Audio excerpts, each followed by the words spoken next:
Jujutsu Infinite released a few days ago, and it's been averaging hundreds of thousands of players. The one problem I have with that is the game is dog shit. I would be surprised only games like Blocks Fruits and the Strongest Battlegrounds also average hundreds of thousands of players, and those games are terrible. I'm not here to review Jujutsu Infinite. I actually want to look at it in relation to a game made by the same dev team a few years back called Titan Warfare, which at the time was by far my favorite game on the platform. With that being said, the first thing we're going to look at is both tutorials and the first impressions given by both games.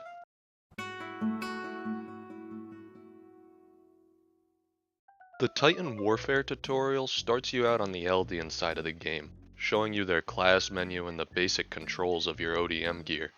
The game then spawns in a few Marleyan enemies and lets you practice killing a few of them.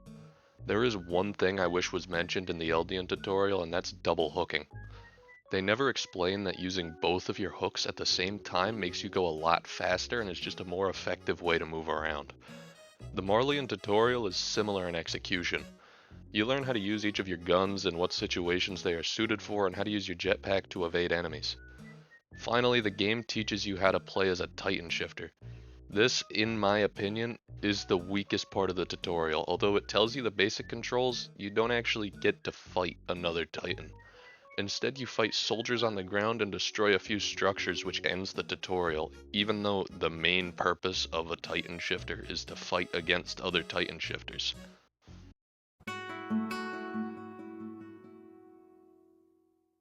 The Jujutsu Infinite tutorial starts out with a very well done cinematic of Gojo fighting Sukuna.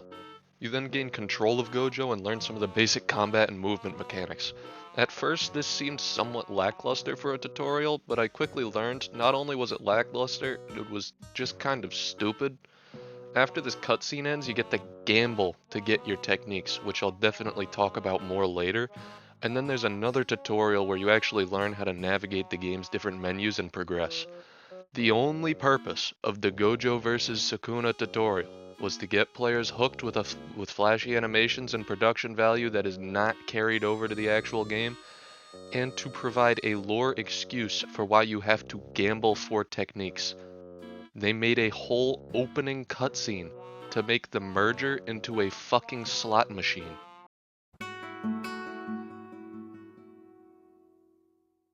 The actual Jujutsu Infinite tutorial is very simple. You get put into a private server where Gojo explains to you what the different NPCs do and how to use the mission board, which is the main form of progression within the game.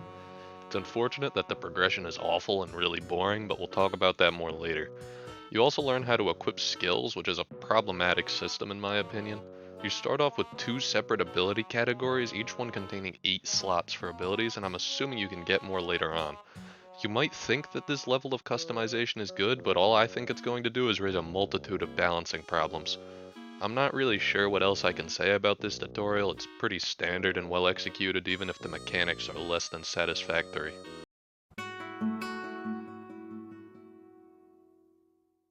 Titan Warfare has both a PvP game mode and a PvE game mode. We're going to start with the PvP game mode because it's the standard game mode that the game was built around. When you click the PvP option in the main menu, you can either join a casual game or a competitive game, which requires level 30 to enter. Then, when you are actually in the game, you can choose whether you want to play on the Eldian team or the Marleyan team, unless one of them is full, in which case you'll be forced onto the open team. There are 3 game modes in PvP. The first is Deathmatch, where getting kills gets points. The next is Capture, which requires both teams to fight over 3 separate capture areas. Holding a capture area gives you points. And the final game mode is Payload, where your team must escort a payload to an objective or try to stop the payload from reaching the objective. These are game modes commonly seen in other games. However, the unique mechanics of both the Eldians and the Marleyans makes it drastically different from anything else. There is no other game where you've got one team flying around at Mach fuck trying to stab the other team equipped with heavy ranged weaponry, artillery, and jetpacks. It's such a unique and interesting experience even if the gameplay loop itself isn't anything new. PvE gameplay is much more similar to other Attack on Titan games you'd see on the platform. You can either play Survival, where you defend a base from waves of Titans, or you can play missions where you join a group of people to eliminate Titans. Survival can be fun with a group of friends, but overall the PvE portion of the game is severely lacking compared to its PvP counterpart. Titans are sometimes buggy, the ODM wasn't really designed for PvE, and it seems somewhat unfinished. Titans can only attack by trying to grab you with one hand, which is just really stupid. So if you fly at their face, their legs, or just fly around at their nape from the side where their hand can't grab, you're basically immortal and you're never going to die because they can't do anything about it. The only exception to this rule are crawlers who can dive straight ahead at you and are really fast and annoying to deal with, but they also sometimes get launched to the moon and then you have to wait for them to come back down, which is funny but also sometimes annoying.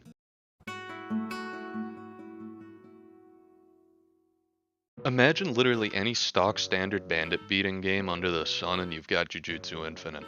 You take a quest that entails you killing several weak enemies or one weak enemy with a slightly larger health pool. You kill the thing you're told to kill, claim your rewards, and then rinse and repeat. The so-called storyline is just more going to kill mindless AI that barely do any damage, but there's massive dialogue exposition dumps that make no sense in between. Also, even though all of the storyline enemies do no damage and attack you one at a time, you are still level locked out of doing them, which means if you want to play through the story, you have to do a ton of grinding in between each individual missions. Even though all three of the story missions I played, and no, I'm not going to play more than three because that shit was boring, were stupidly easy and I basically took no damage. There are also bosses you can fight, but I almost hesitate to even call them bosses. Me and a few friends went in and fought the first boss at level 60. We all got hit by his quote-unquote ultimate attack multiple times and it basically did nothing and we all just spammed abilities until he died. Boss fights are supposed to be tense and engaging and make you think about what you're doing so you don't get obliterated. I could turn on an auto-clicker, put a rock on my W key, and walk away and the boss would probably be dead within 3 minutes. Also, quick side note, I did not play the PvP and I will not be playing the PvP because I'm not going to get the special grade in order to join a 1v1. That'd be spending way too much of my time playing this piece of shit game.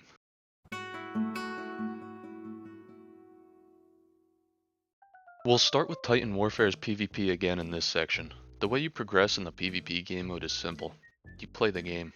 As you capture objectives, get kills, and complete daily quests, you will continue to gain EXP and money to buy new perks, heroes, and Titan shifters. You can directly buy exactly what you want without having to gamble. The only form of gambling in the game is for cosmetic items and for clans in the PvE game mode, and the clans don't even really do that much. Never had a problem with the progression in Titan Warfare because it doesn't really have a grind. The way you progress is just playing the game and having fun. At no point are you ever forced to go beat up mindless NPCs just so you can actually play the game the way that you want to play it. PvE progression is handled in a similar manner to PvP progression. The way you progress is just by playing the game. The farther you get in survival, the more rewards you get, and if you complete a mission, you get rewards. Leveling up is a tedious and painful process. You do boring quests for hours on end until you get to level 420. I wanted to be done playing the game by the time I got to level 15. Maybe if the game had good combat, it'd at least be somewhat entertaining, but it's yet another True Stun M1's game where the focus is to design a moveset with as many combo extenders as possible, so if you land any moves, the other person can't actually play the game and just has to watch their health go down for the next 30 seconds. There is an absurd amount of RNG and gambling present in Jujutsu Infinite. You want a good curse technique? Gamble for it. You want good items? Get chests and gamble for it. You want a specific curse energy nature? Go fucking gamble for it. Even getting good or bad quests is RNG, where you have to reroll to try and get quests with higher experience and money rewards. So in short, the game's progression consists of a massive amount of gambling, boring bandit beater quests, and no endgame. Basically the whole game is just one giant waste of time. This whole situation is just such a shame. I love Titan Warfare. I played that game non-stop for months after it came out. It was such a unique concept and was unlike anything else I'd ever played. The whole project radiated creativity and passion. That's why it was such a letdown when I joined Jujutsu Infinite and realized it was just another massive cash grab that lured you in with good visuals and then played like shit. The devs definitely cashed out in a really scummy way. They became part of the massive problem of encouraging gambling to children and trying to exploit them for money. Anyways, this whole thing was just super depressing. Thanks for listening to my rant. Peace.